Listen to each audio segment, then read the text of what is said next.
चलिए आज की वीडियो स्टार्ट करते हैं। आज की वीडियो में हम बेसिकली पढ़ेंगे रासायनिक अभिक्रिया, वीडियो लेक्चर 1 या पार्ट 1। ठीक है, तो आइए इसमें हम सबसे पहले पढ़ेंगे परिवर्तन के बारे में। देखिए, परिवर्तन का मतलब होता है किसी भी चीज़ की अवस्था में बदलाव। ठीक है, और इसमें हमें दो परिवर्तन के बारे में अच्छे से समझ होनी चाहिए। एक का नाम है भौतिक और दूसरे का नाम है रासायनिक। इन दोनों के बारे में अच्छे से समझ होनी चाहिए।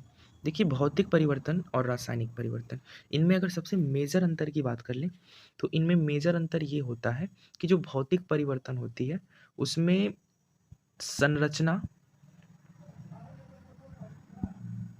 वो क्या होती है, सेम होती है, और जो रासायनिक परिवर्तन होता है उसमें संरचना का ही बदलाव होता है। ठीक है, संरचना का ही बदलाव। एक एग्जाम्पल से अगर हम देखना चाहें, जैसे कि हम एक एग्जाम्पल ले रहे हैं जल का। जल प्रकृति में 3 रूपों में पाया जाता है, ठोस, द्रव और गैस। और तीनों का अगर हम रासायनिक संरचना की बात कर ले तो इनकी रासायनिक संरचना होती है H2O।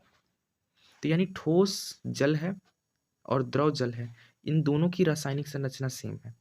अवस्था परिवर्तन हो रहा है। परिवर्तन क्या हो रहा है? अवस्था। और कौन सी अवस्था? भौतिक अवस्था। तो भौतिक परिवर्तन क्या होता है कि एक ऐसा परिवर्तन जिसमें अवस्था का बदलाव होता है परंतु रासायनिक संरचना सेम होती है। परंतु इसी के अपोजिट क्या होता है, जैसे हम एक एग्जांपल ले रहे हैं, लोहे के ऊपर जंग लगना। एक साधारण से एग्जांपल, लोहे पर जंग लगना, ये कैसा परिवर्तन है? रासायनिक परिवर्तन। एक और है पाचन की क्रिया। पाचन की क्रिया, ये भी किस श्रेणी में आएगी? रासायनिक परिवर्तन में। क्योंकि अगर हम पाचन की क्रिया या लोहे पे जंग लगने की प्रक्रिया देखें तो इनमें अगर लोहे की संरचना में, कैसी संरचना में? रासायनिक संरचना में बदलाव आता है, में बदलाव। तो इसी को हम क्या कहते हैं? इसी को हम कहते हैं रासायनिक परिवर्तन।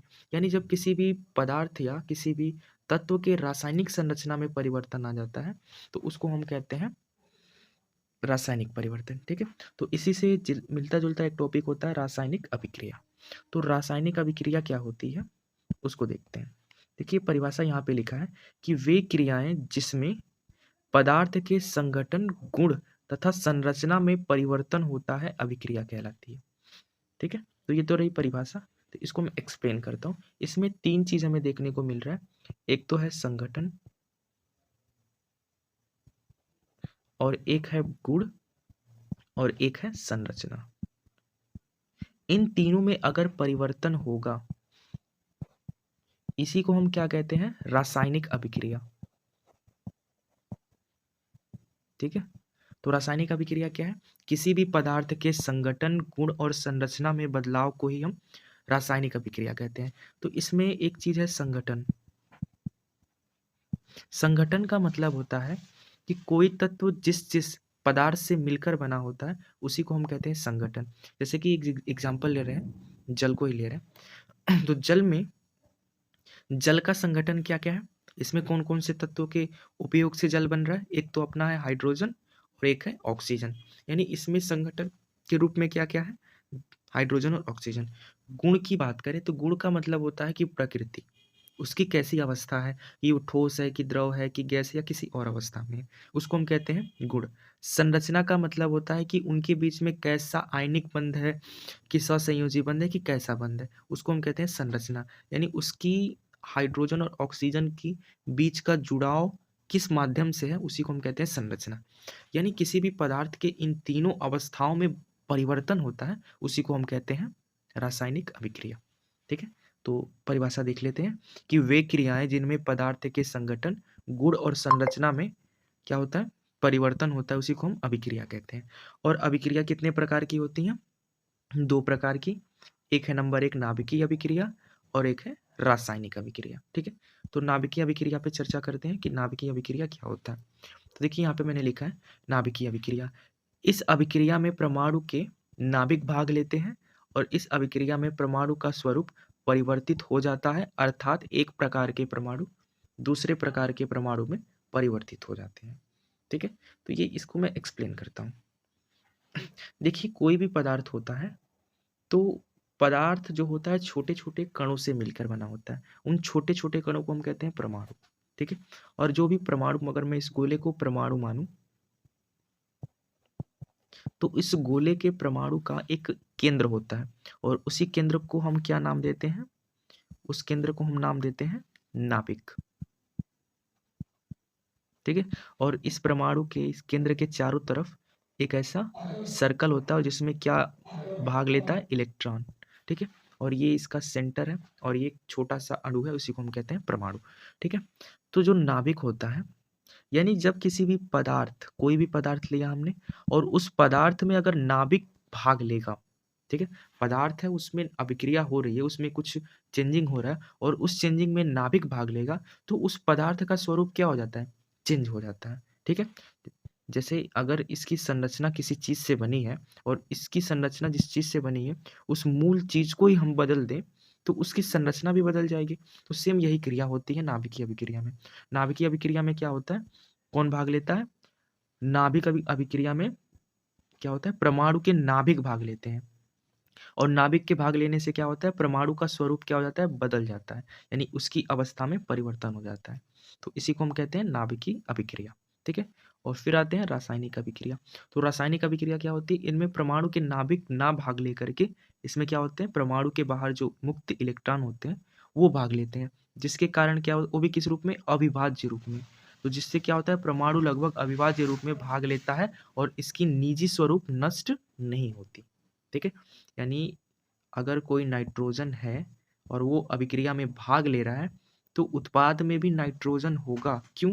क्योंकि इस पदार्थ के बाह्यतम इलेक्ट्रॉन भाग लेते हैं, ना कि इस पदार्थ के नाभिक। तो नाभिकीय अभिक्रिया में क्या है?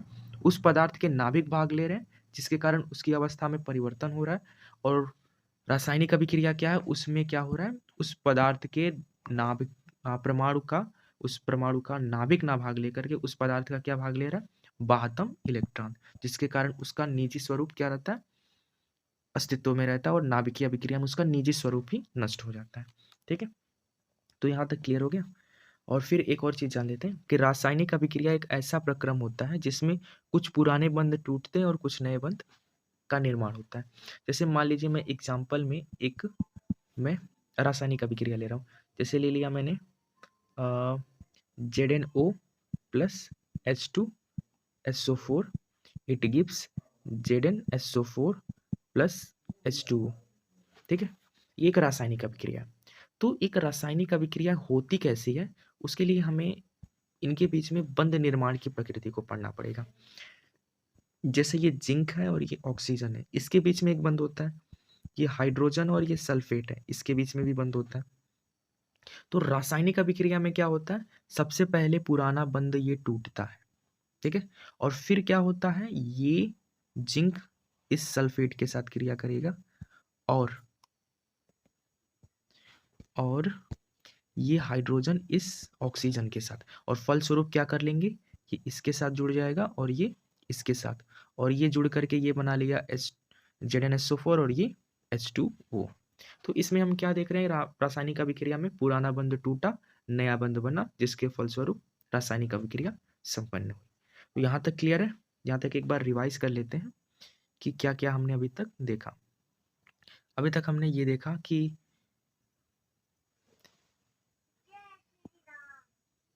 कोई भी, एक सिंपल सा रिवाइज कर लेते हैं कि कोई भी रासायनिक अभिक्रिया कैसे होती है। यहाँ पे देखिए कि रासायनिक अभिक्रिया क्या होती है? वे क्रियाएं जिनमें किसी पदार्थ के संगठन, संरचना और गुण में परिवर्तन होता है, रासायनिक अभिक्रिया कहलाती है। ये दो प्रकार की है, नाभिकीय और रासायनिक अभिक्रियाएं। नाभिकीय क्या होती है? जब किसी परमाणु के नाभिक भाग लेते हैं तो उनको नाभिकीय अभिक्रिया कहते हैं और उनमें परमाणु का स्वरूप क्या होता है? परिवर्तित हो जाता है। और फिर रासायनिक अभिक्रिया क्या होते हैं? इसमें परमाणु के नाभिक ना भाग लेकर के उसमें क्या होता है? बाह्यतम इलेक्ट्रॉन भाग लेते हैं, जिसके कारण उनका निजी स्वरूप नष्ट नहीं होता। ठीक है, और इसमें रासायनिक अभिक्रिया होती कैसी है? तो ये होती है पुराने बंध के टूटने और नए बंध के बनने के फलस्वरूप।